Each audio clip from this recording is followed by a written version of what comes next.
আমরা বাংলাদেশকে এই অবস্থা থেকে পরিত্রাণ চেয়েছি, যে কারণে আমরা বাংলাদেশের মানুষ সম্মিলিতভাবেই রাজপথে নেমে ওই জালিম পাপিষ্ট আওয়ামী লীগের বিরুদ্ধে আমরা আন্দোলন করেছি, যার ফলশ্রুতিতে আল্লাহ তাআলা আমাদেরকে একটা সুমহান বিজয় দিয়েছেন।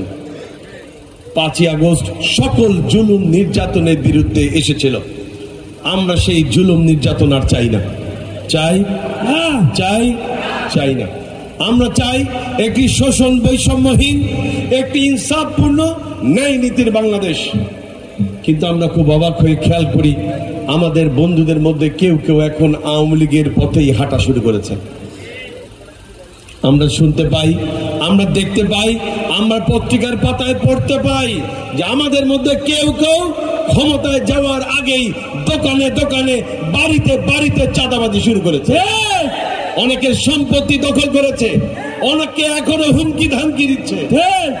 সম্মানিত ভাইরা, এই একই পথেও যদি আপনারা হাঁটেন, আপনাদেরও করুণ পরিণতি হতে পারে। মনে রাখবেন, জনগণের আশা আকাঙ্ক্ষার বিরুদ্ধে গিয়ে পৃথিবীর কোন শক্তি টিকে থাকতে পারে নাই।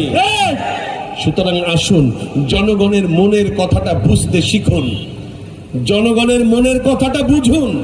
জনগণ এই ধরনের চাঁদাবাজি সন্ত্রাস দেখতে চায় না, জনগণ জুলুম নির্যাতন চায় না, জনগণ মিথ্যা মামলা দেখতে চায় না, জনগণ মিথ্যা মামলা দিয়ে আবার মামলা বাণিজ্যও দেখতে চায় না।